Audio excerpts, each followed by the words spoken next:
আল্লাহ জিজ্ঞেস করবে, বান্দা ৬০ বছরে আমি কত লাশ, কত জানাজা, কত কাফন, কত দাফন। আমি এক জানাজায় রওনা দিছি, আজকে মাগরিব বাদ একটা বয়ান করে আজকে একটা জানাজা পড়ছি আমার এক ঘনিষ্ঠ লোকের, পান্নার ফুল, সেখান থেকে আবার এখানে আইছি।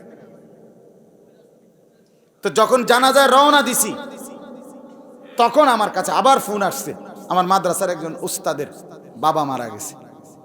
মানে এক জানাজায় রওনা দিছি, আরেক মৃত্যুর খবর আসছে। তাহলে আমরা একজন মুসলমান, কল্পনা করেন আপনার এই ৬০ বছরের জীবনে আপনি কত জানাজা পড়ছেন, কথা কন না, কত লাশ দেখছেন আপনি? আপনি কি একবার কবরস্থান দেখছেন? আপনি জানাজা কি 2টা জানাজা পড়ছেন ৬০ বছরে? এত জানাজা, এত লাশ, এত কবর দেখার পরেও আপনি এখনো কেমনে বিড়ি খান? আপনি এখনো কেমনে সাদওয়ানে গপ মারেন? এখনো কেমনে আপনি টেলিভিশন দেখেন? আপনি এখনো কথা কইতে লাগলে আক করলে গালি ছাড়া আপনি কথা কইতেন পারেন না।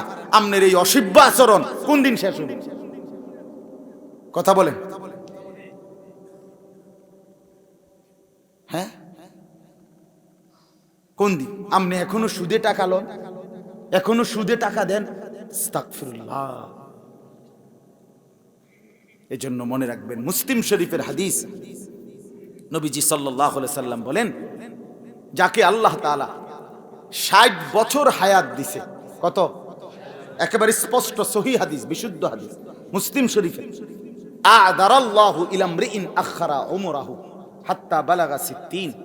নবীজি বলেন, আল্লাহ তাআলা যাকে হায়াত লম্বা করে ৬০ বছর পর্যন্ত পৌঁছিয়েছেন, সেই ব্যক্তি যদি ৬০ বছর হায়াত পাওয়ার পরেও জাহান্নাম থেকে বাঁচতে না পারে, নেক আমল করতে না পারে, জীবন সাজাইতে না পারে, জীবনটা সুন্দর করে না যাইতে পারে, খোদার কসম নবী বলছে, হাসরের ময়দানে ওই বুড়া মিয়া আল্লাহর সামনে কোনো কথা পেশ করার সুযোগ পাবে না।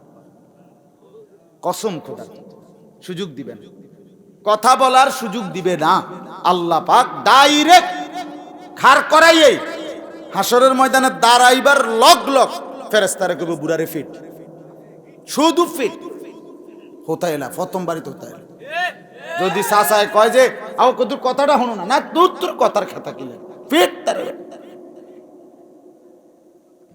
কথার জায়গা শেষ, কথার সুযোগ। হ্যাঁ, আপনি রাগ হইেন না। আমি আমার একটা কথা আছে, আমি একটা নিয়তে এগুলো বলি। নিয়তটা কি জানেন? মনে করেন চাচা আপনি আমার দাদা, তো আমি আপনার নাতি, আমি চাই আমার দাদা যেন হয় জান্নাতি। আমি না চাইলে কে চাইব কোন? কথা বলেন না। আপনি আমার চাচা, তো আমি আপনার ভাতিজা, তো আমি চাই আমার চাচা যেন হয় জান্নাতি। আপনি আমার বাপ, তো আমি আপনার ফুত, আমি চাই আমার বাপ যেন হয় কি জান্নাত। আমি না চাইলে কে চাইব কোন? আলেম ওলামা না চাইলে আপনাদের লাগিয়া কে চাইব? তো বলেন। এজন্য খেয়াল করে জিন্দেগি কাজে লাগা, হায়াত কাজে লাগা।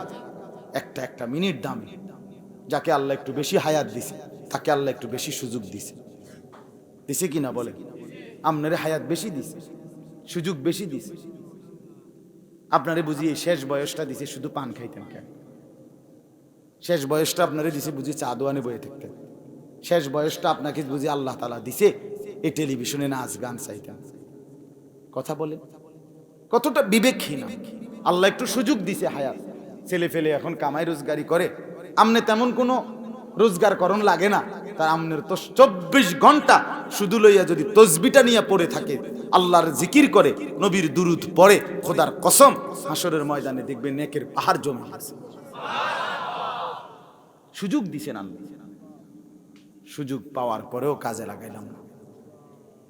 কাজের আমার বড় কষ্ট লাগে। ছেলেরা তো নষ্ট হয়ে গেছে মোবাইল টিপতে টিপতে, রাস্তার পাশে মুরব্বিরা বরবাদ হয়ে গেছে চা দোকানে গপ মারতে মারতে, হায়াত শেষ করে এই বিকালে গিয়া বইয়ে রাত 9টা পর্যন্ত। এই সিকন টুলও কোনো এটা কত আরামের টুল হইতো, টুল একটা এদ্দুরি এ কদ্দুর টুল, কোনো কদ্দুর ফিট লাগান যায় না, কদ্দুর ঠিক মতো বইও তো যায় না। এটা মধ্যে সোফা হইলো তো একটা কথা আছে, বাবুরে একটা সোফা দিছে, কদ্দুর বইয়া আরাম পাইছে। কোন একটা টুলের মধ্যে এই বেটাটা বুড়া মানুষ 3 ঘন্টা কেমনে বইয়া রইল আমার মাথা। আরে আপনি একটা সোফা বানান না কারণ আপনার ঘরের সোফাটা আপনি দোকানে থুইয়াই আন গিয়া, আপনি যেহেতু বেশি টাইম হ্যানে বইয়া।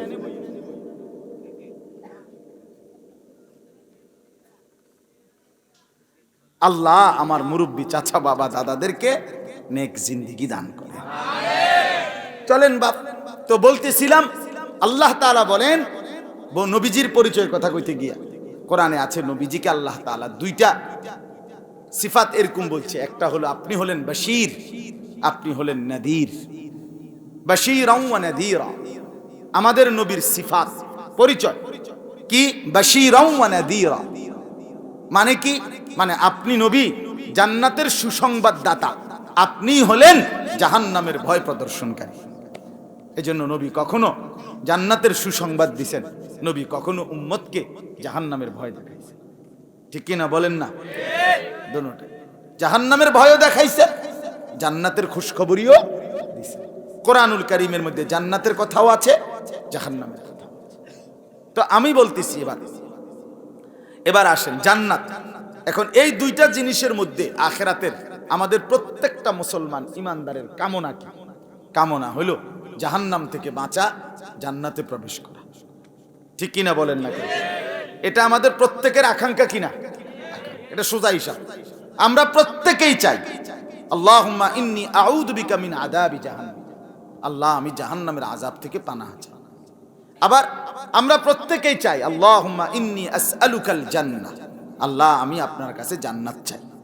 তাহলে আমরা জান্নাত চাই, জাহান্নাম থেকে কি চাই? বাঁচতে চাই। এখন জান্নাত যদি কেউ পেতে হয় তাহলে তার 2টা জিনিস বাধ্যতামূলক।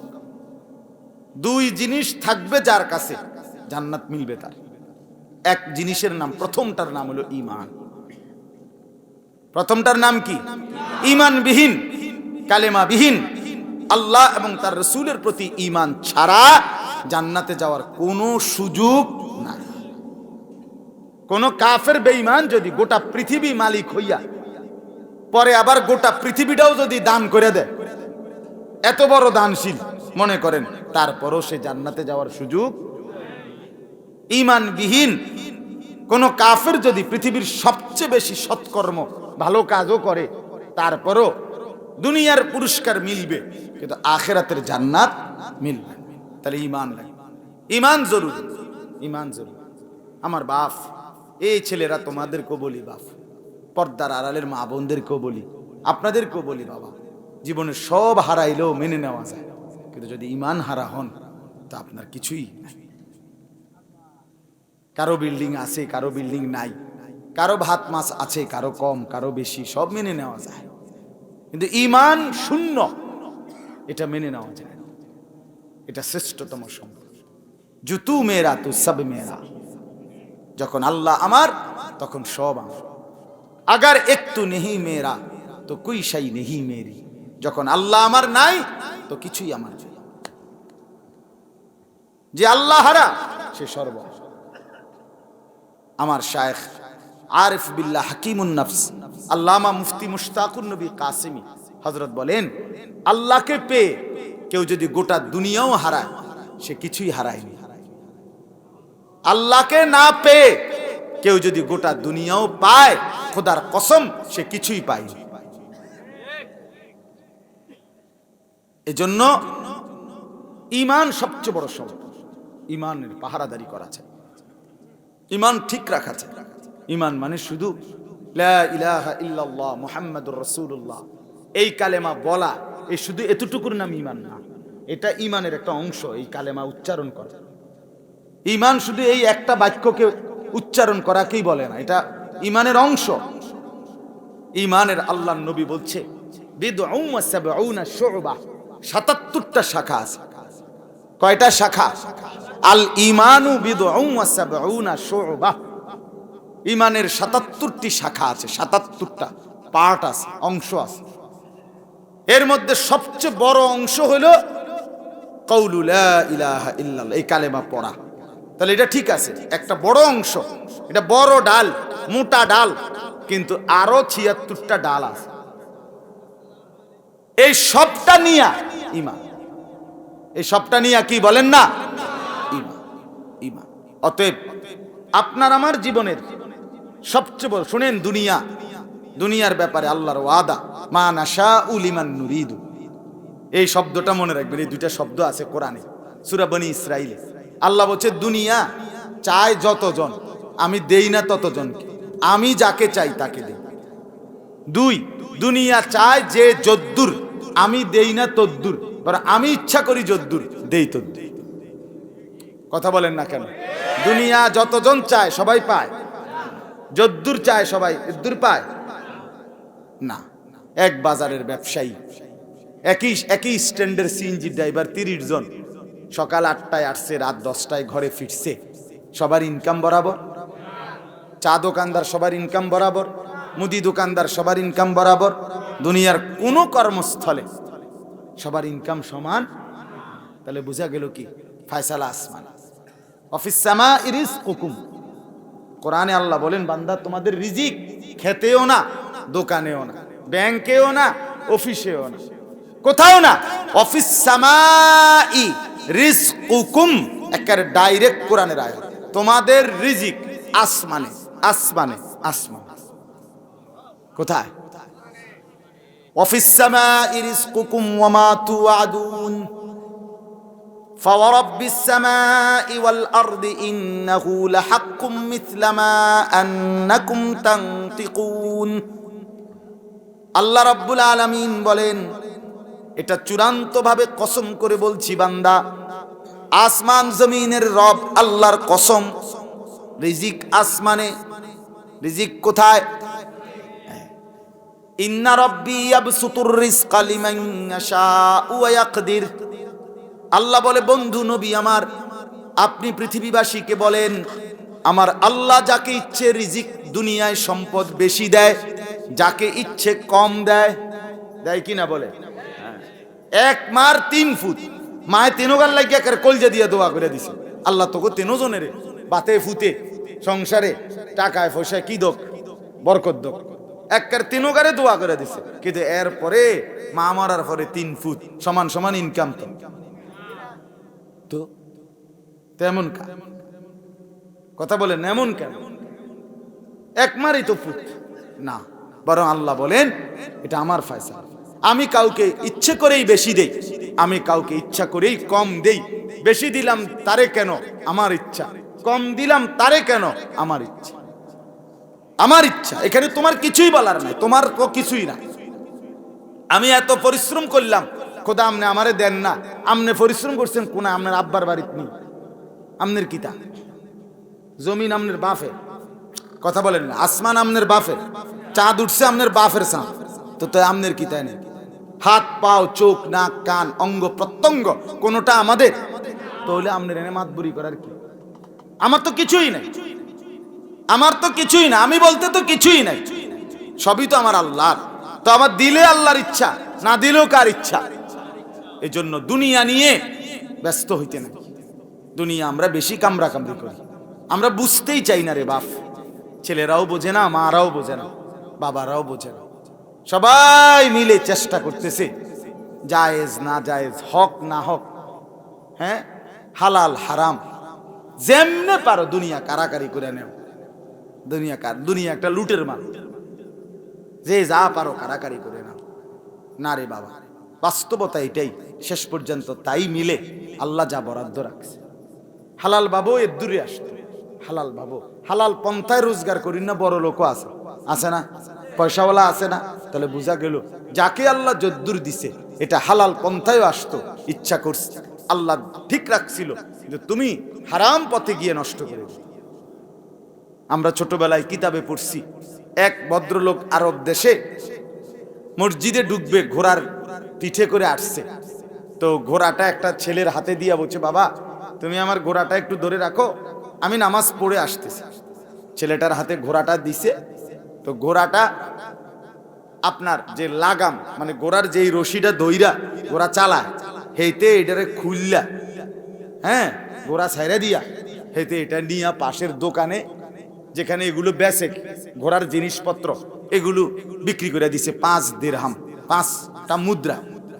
তো এই ভদ্রলোক নামাজ থেকে বের হয়ে সময় পকেট থেকে 5 দিরহাম হাতে নিছে, যে ছেলেটা যেহেতু ঘোড়াটা এখানে রাখছে, ধরে রাখছে আমার, আমি এটা তারে হাদিয়া দেব। আইয়া বাইরিয়া দেহে বড় ঘোড়ায় নাই, কি হাদিয়া দিবে?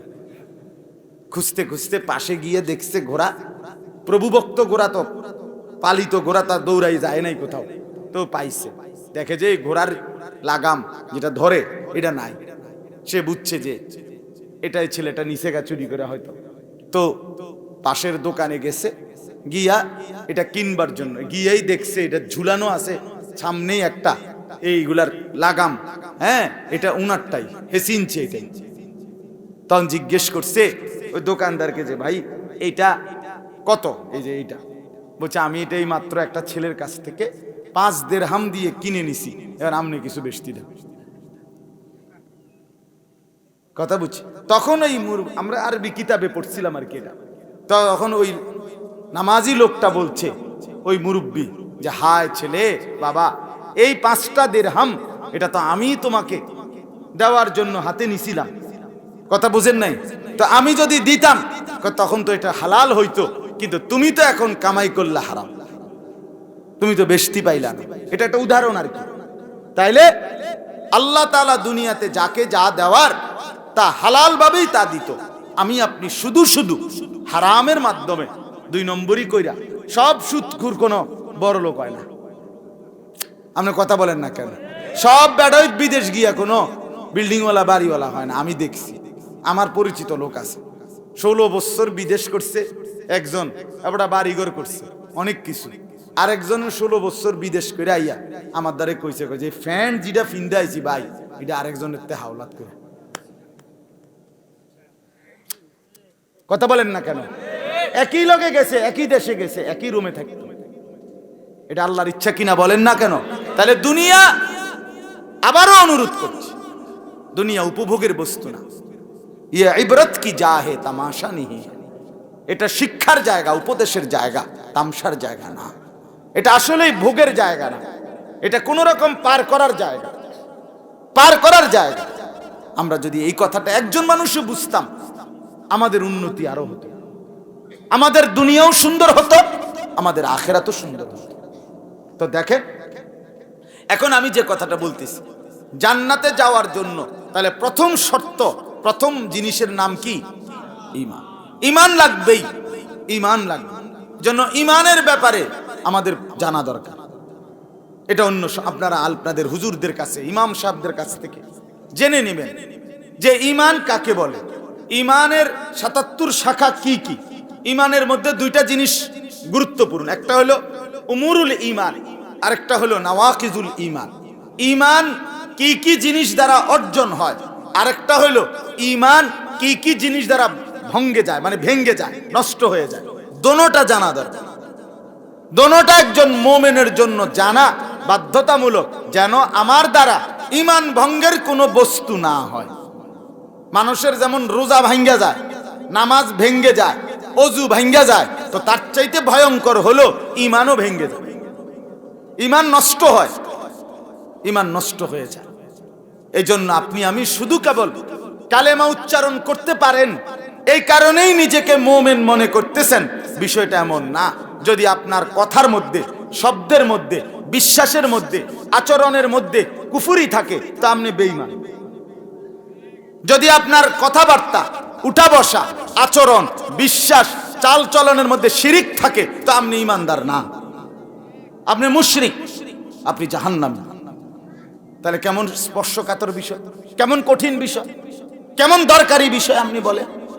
আপনি মনে করলে হবে নাকি? কোরআনে আছে আন তাহবাতা আমালুকুম ওয়া আনতুম লা তাশউরুন, আমি আল্লাহ তোমাদের কোন কোন আমলের কারণে তোমাদের পুরা জিন্দেগীর আমল একসাথে নষ্ট করে দেই, ধ্বংস করে দেই, অথচ তোমরা টেরও পাও না। কোরআনের আয়াত। হতে পারে আপনার 60 বছরের কিচ্ছু নাই, কিচ্ছু না, হাসরের ময়দানে দেখবেন আপনি জিরো, কারণ আপনার কুফরি হয়েছে, আপনার দ্বারা শিরক হয়েছে। এজন্য ঈমান ভাঙ্গে কি কারণে এটাও জানা চাই, ঈমান ঠিক থাকে কি কারণে এটাও কি করা চাই, জানা চাই। মুসলমান মূর্খ হয় না, আমরা মূর্খ মানুষ, আমরা গ্রামের মানুষ, আমরা সাধারণ মানুষ, আমরা দিন আইনা দিন খাই, আমরা ছোটবেলায় পড়ছি না, হুজুর আব্বা হেসুমে ফরাইছে না, হ্যাঁ সংসার বড় আসিল কামে লাগাই দিছে, হেসুমে কি আর এত তান বুঝিনি, এ সমস্ত রঙের কথা, এসব আলাপ কবরে সারবে না বাপ। ইডি এমনি সাদওয়ানে কম যায়, কিন্তু ইডি কবরে কইলে হইতো না। হাসরের ময়দানে এগুলো বললে হবে না বাপ। এখানেই ঠিক করতে হবে। মুসলমান মূর্খ হয় না, মুসলমানের জন্য মূর্খ থাকা অনুমতি নাই। মুসলমান শিক্ষিত হওয়া ফরজ। ওমা কথা কয় না, মুসলমান শিক্ষিত হওয়া কি তালাবুল ইলমে ফরিদাতুন আলা, তো তাহলে মুসলমান মূর্খ থাকার অনুমতি আছে? মুসলমান শিক্ষিত হওয়া কি ফরজ। মুসলমানের ছেলেকেও শিখতে হবে, মুসলমানের মেয়েকেও শিখতে হবে, মুসলমানের বুড়াকেও শিখতে হবে, জওয়ানকেও। আমি ওই আমার অনেক সময় আফসুস লাগে, দেখবেন অনেকেরই জিগেবেন যেটা আপনার ওযু নামাজ সূরা কেরাত শুদ্ধ আসেনি কদ্দুর কইবেন, কইবেন নিছে কোন চাই হাবড়া কইব আমার নাতি হাফেজ, হাবড়ার নাতি কি হাফেজ, হাফেজ আমার 3 নাতি হাফেজ। আমনেরে জিঙ্গাইছি আমনের কোরআন শরীফ শুদ্ধ নি, হাবড়া হাবড়া নাতি হাফেজ মানে কি কইছে বুঝেন নাই আপনি? মানে আমার নাতি হাফেজ, বেহেশতে আমি যাইতাম না, কেডা যাইবে আসলে কিতা, বেহেশতে যাই না, লোকই তো দেখি না আমি।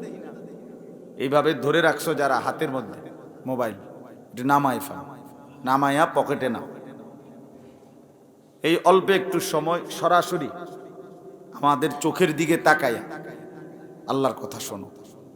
তুমি একলা শোনো, ডানে বামে না তাকাইলে দেখবা তোমার ফায়দা হবে।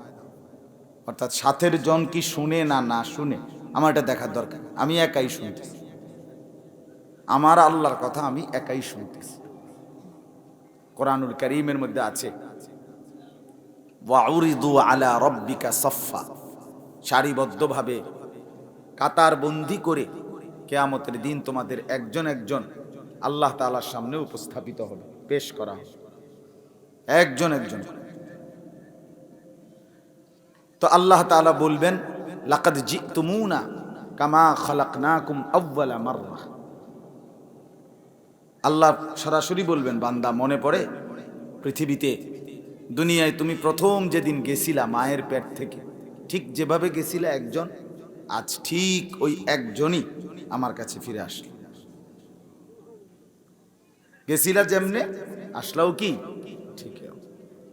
এজন্য আমরা যেহেতু মায়ের পেট থেকে এসেছিলাম একজনই, আবার আল্লাহ তাআলার কাছে ফেরত যেতে হবে একজন, একাই সামনে দাঁড়াইতে হবে। অকুল্লুহুম আতিহি ইয়াউমাল কিয়ামাতি ফারদা, কোরআনে আছে। আল্লাহ বলেন আমি সকলকে কিয়ামতের দিন আমার সামনে আনব ফারদান, একজন একজন করে। ফারদান শব্দের অর্থ ওয়াহিদ ওয়াহিদ, একজন একজন। ইন্নাল্লাহা সায়ুকাল্লিমু, হাদিসে আছে নিশ্চয়ই আল্লাহ তার প্রত্যেকটা বান্দার সাথে পৃথক পৃথক কথা বলবেন।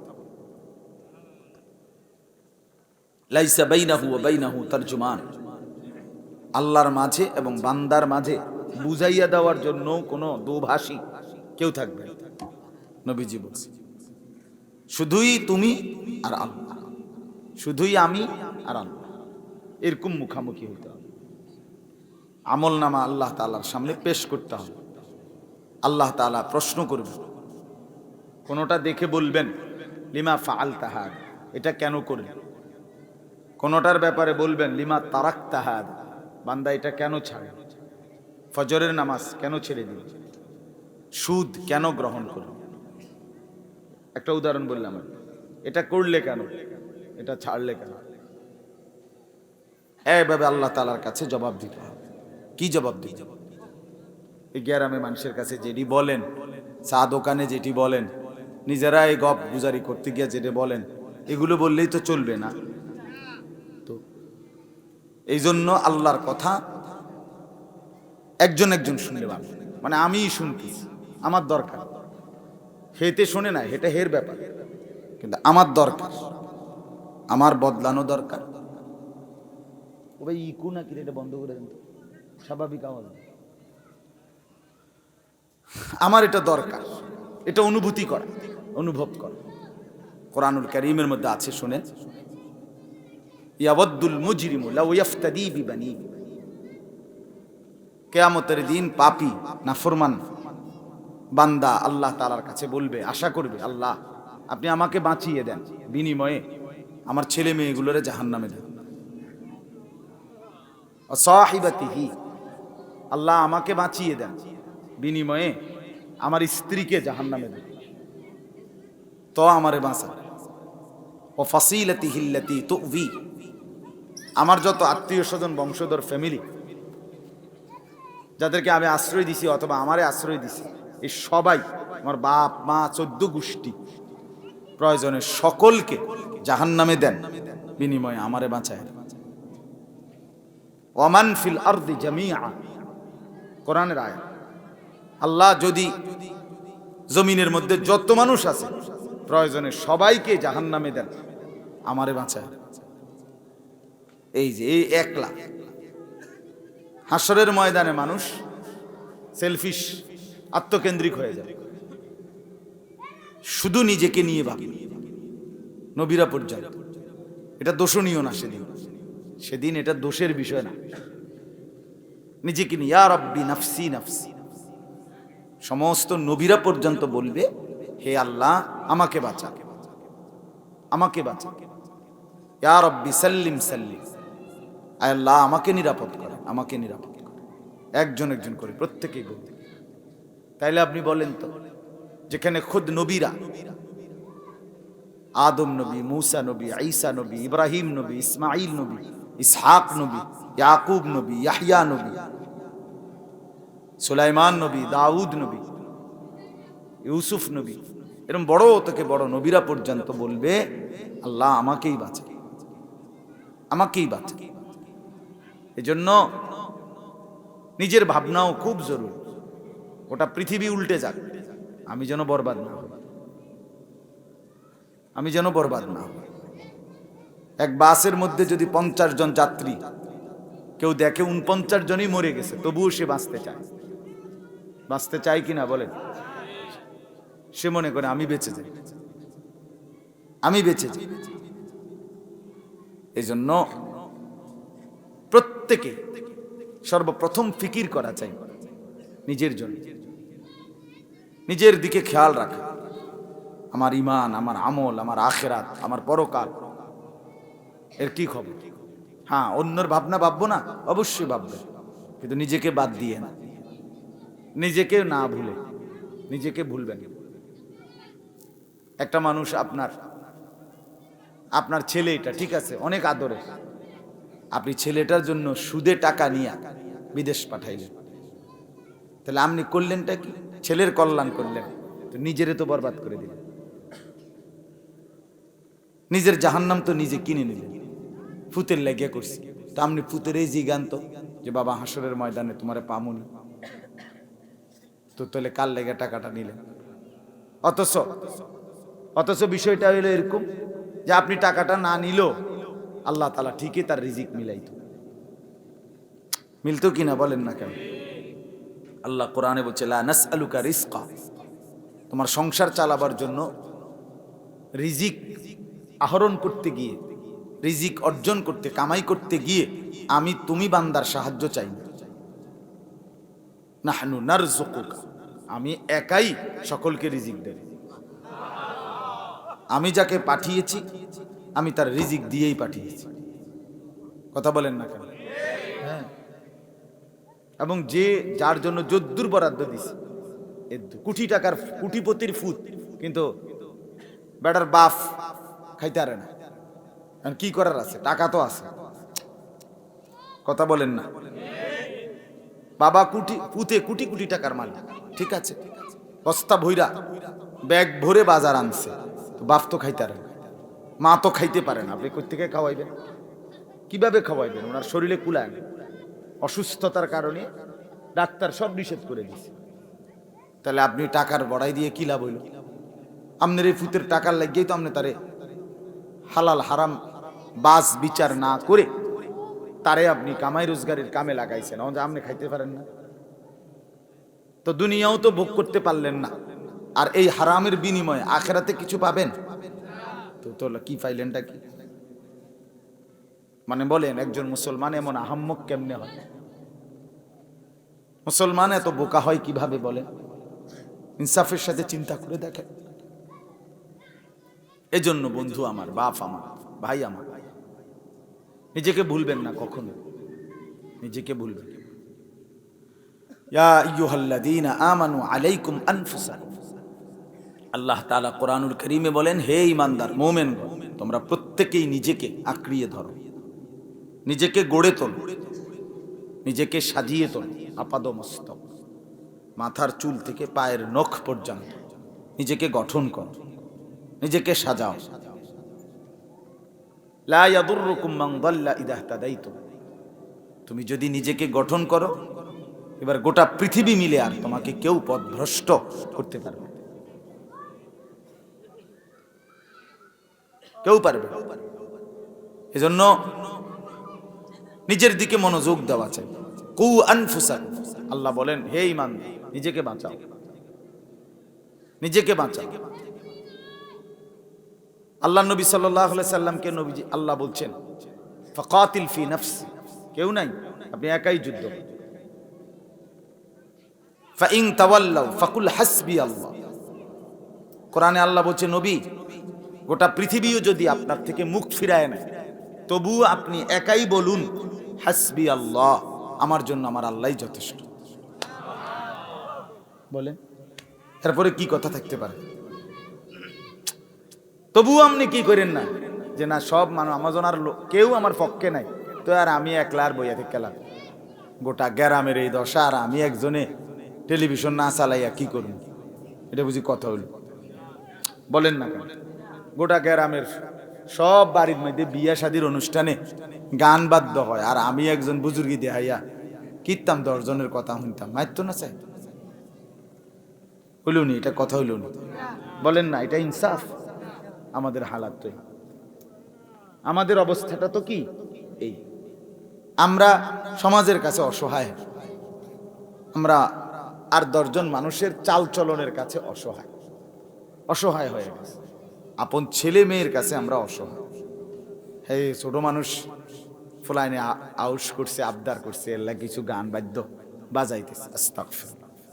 তার মানে আপনি একজন বাবা হয়ে 12 বছরের একটা ছেলের কাছে অসহায় হয়ে হেরে গেলেন, তো আমনের মতো বেডই দিয়ে যে কোনো কাম হইতো না, এটা তো বুঝাই যায়। আপনি দিয়ে আইসেন শুধু বুট আর বন আর এই বিড়ি খাইতেন, চা খাইতেন, আর চা দোয়ানে গপ মারতেন, এটা তো বুঝাই যায় আপনি কি হওয়াদের বেড হইতেন। কথা বলেন না কেন? আমনে তো একটা আকামলা মানুষ, তাইলে কি নাইলে কি বলে? এই জন্য এটা মনে রাখতে হবে, মুসলমান আমার আখিরাত শতভাগ থাকে, গোটা পৃথিবী উল্টে যায়, আমি আল্লাহকে নারাজ না করি। ইব্রাহিম আলাইহিস সালামের বাবা আজর, পরিষ্কার কোরআনে আছে, ওনার আব্বা বলছে লা ইল্লাম তানতাহি, ইব্রাহিম তুমি যদি আমার মূর্তির বিরোধিতা ত্যাগ না করো, বাদ না দাও, তুমি যেভাবে করতেছো এটা যদি না ছাড়ো, তাহলে আর জুমান্নাকা, আমি তোমাকে পাথর মেরে মেরে ফেলব, ওয়াহজুরনি মালিয়া, এবং তোমাকে তেজ্য পুত্র করে বাড়ি ছাড়া করব। তো কোরআনে আছে, ইব্রাহিম আলাইহিস সালামের আব্বা এটা বলছে। তখন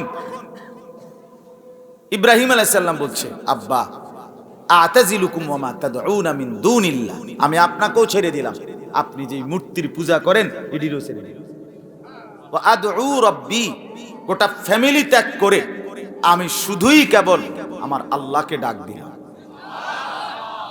আসা আল্লাহ আকুনা বিদুআই রাব্বি শাকিয়া, আমি বিশ্বাস করি আমার আল্লাহকে ডেকে কেউ কোনোদিন বঞ্চিত হয় না, আল্লাহকে ডেকে ক্ষতিগ্রস্ত হয় না, মাহরুম হয়, মাহরুম হয়। দুনিয়ার পিছনে ঘুরে সবাই দুনিয়া পায় না, কেউ পায় কেউ পায় না। নেতার পিছনে ঘুরা সবাই কোনো কন্ট্রাক্টরই পায় না, টেন্ডার দেয় অনেকে, সে সবাই পায় না। কথা বলেন না কেন? রোডের টেন্ডারই সবাই কোনো কি তেহে তেরে ফিডে ফুঁচা কয়, আচ্ছা আল্লাহ ভরসা, সবর কর, পাইবি, হবে মাত্র 1-1.5 বছরে না হয়েছে আমার সিজন, আমি আছি আরো 5 বছর, দিমু তোরে একখান দিন দিমু, দরকার হলে রাস্তা ভাঙ্গে নতুন করে আবার তোর দিয়ে করাম। এই মিথ্যা আশ্বাস দিয়া দুনিয়া। এজন্য আমরা প্রত্যেকে, প্রথম কথা আমি বললাম মনোযোগ দিবেন, আজকে না আসুন, সব সময় আল্লাহর কথা মনোযোগ দিয়ে শুনলে, আন্তরিকতা নিয়ে শুনলে, মহব্বত নিয়ে শুনলে ধীরে ধীরে জিন্দেগি বদলে, জীবনে অনুভূতি আসে, পরিবর্তনের মানসিকতা আসে, যুবক বদলে যায়, মুরব্বী বদলে যায়, 70 বছরের গুনাহগার পাপী বান্দা আল্লাহর নেক বান্দা হয়ে যায়, 100 খুনের আসামি আল্লাহর ওলি হয়ে যায়, বেশ্যাখানার পতিতা অসভ্য নারী আল্লাহর নেক বান্দি হয়ে যায় আল্লাহর দয়া হলে। এজন্য আন্তরিকতা নিয়ে শুনুন, ঠিক আছে ইনশাআল্লাহ। আমার পরম শ্রদ্ধেয় বড় ভাই, আমার আপনজন, আমার আপন বড় ভাই, আমার মুরব্বী ভাইয়া, আমার উস্তাদ, এখন যিনি বয়ান করলেন উনি আমার সরাসরি শিক্ষক, আবার আমার বড় ভাইও, আপন ভাই। আমরা 5 ভাই 3 বোন, 8 জন, এর মধ্যে উনি সবার বড়, আলহাজ হযরত মাওলানা মাহবুবুর রহমান আশরাফ দামাত বারাকাতুহুমুল আলী, চান্দিনা আল আমিন কামিল মাদ্রাসার প্রধান মুহাদ্দিস শেখুল হাদিস। বহু আগ থেকে ছোটবেলায় ভাইয়ার ওয়াজ আমি ছোটবেলায় অহরহ শুনতাম, ছাত্র জীবনে ফুলাফাই নিয়ে বয়ে থাকতাম, 5-10 জন ছাত্র নিয়ে আমি বন্ধু বান্ধব নিয়ে ভাইয়ার ওয়াজে বসতাম। এখন অসুস্থ হয়ে গেছে, অনেক দুর্বল হয়ে, তখন আমরা অপেক্ষায় থাকতাম যে এই শুরু হবে, 10 মিনিটের মাথাতে গর্জন উঠবে আর স্লোগান উঠবে, মানে আমরা অপেক্ষায় থাকতাম যে কোন সময় স্লোগানটা উঠাবো, এরকম ছিল। অনেক বাংলাদেশে অসংখ্য বিষয়ে অন্যায়ের বিরুদ্ধে বা বাতিলের বিরুদ্ধে সব সময় বলিষ্ঠ কণ্ঠস্বর ছিল। আলহামদুলিল্লাহ, আমাদেরকে মাদ্রাসায় নিয়ে গেছেন ছোটবেলায় কোলে করে, বড় ভাইয়ের পথ ধরেই আমাদের ঘরে সব ভাই আমরা মাদ্রাসায় পড়ছি। মূলত 5 ভাই মৌলানা হয়েছে বড় ভাইয়ের পথ ধরে, বড় ভাইকে দেখে মূলত। এই জন্য আল্লাহ তাআলার দয়া এটা। তো ভাইয়া বয়ান করেছেন, আপনাদের মাঝে কথা বলেছেন। গত 2-3 দিন আগে চোখের অপারেশন হয়েছে, এরপরও আজকে আসছেন এবং লম্বা সময় কথা বলেছেন। আল্লাহ তাআলা তাকে পূর্ণ শিফায়ে কামেলা আজেলা দান করেন। আমি আপনাদের সামনে পবিত্র কোরআনুল কারীমের 28 নম্বর পারা 66 নম্বর সূরা, সূরাটার নাম সূরায়ে তাহরীম। এই সূরার 8 নম্বর আয়াত, এই একটি আয়াত তেলাওয়াত করেছি ইনশাআল্লাহ। অল্প কিছু সময় এই আয়াতটাকে সামনে রেখে কিছু কথা আমরা আরজ করতে চাই, আল্লাহ তাআলা তৌফিক দান করেন। সূরায়ে তাহরীম, এই আয়াতের মধ্যে কি আলোচনা এটা বুঝবার আগে একটা সহজ সুন্দর কথা বুঝবেন, তাইলে ইনশাআল্লাহ আপনি সহজে বুঝবেন এই বিষয়টার গুরুত্বটা। আল্লাহ তাআলা মানুষের জন্য আখিরাতে 2টা জিনিস প্রস্তুত রাখছেন, একটার নাম হলো জান্নাত, আরেকটার নাম হলো জাহান্নাম। জান্নাত কিংবা জাহান্নাম দুইটাই আল্লাহ দিবেন মানুষকে, মানুষের জন্যই বানানো হয়েছে। জান্নাতও বানানো হয়েছে, জাহান্নামও বানানো হয়েছে। কোরআনুল কারীমের মধ্যে আছে, আল্লাহ তাআলা বলেন ওয়াকুদুহান নাস ওয়াল হিজারা, জাহান্নামের আগুন, এটার লাকড়ি হবে, মানে ফেলা হবে এটার ভিতরে মানুষ এবং পাথর, বড় বড় পাথর, আর মানুষকে ফেলা হবে। আবার কোরআনুল কারীমের মধ্যে আছে, আল্লাহ তাআলা বলছেন উইদ্দাত লিল মুত্তাকিন, আমার মুত্তাকি বান্দা, মানুষদের মধ্যে যারা আমার মুত্তাকি বান্দা তাদের জন্যই জান্নাত বানানো হয়েছে। হাদিসে কুদসির মধ্যে আছে আ'দাততু লিইবাদিয়াস সালিহিন, আমি আমার নেক বান্দাদের জন্য জান্নাত বানিয়েছি। কেমন জান্নাত?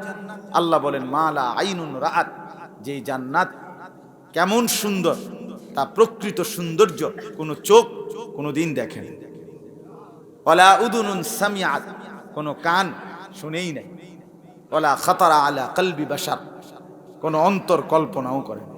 এই যে আলেম ওলামা, হুজুর, পীর, মুর্শিদ, আউলিয়া, বুজুর্গ, যারাই জান্নাতের যত বর্ণনা আমরা দেই, জাহান্নামের যত বর্ণনা দেই, সব তো কোরআন সুন্নাহর সামান্য বর্ণনা।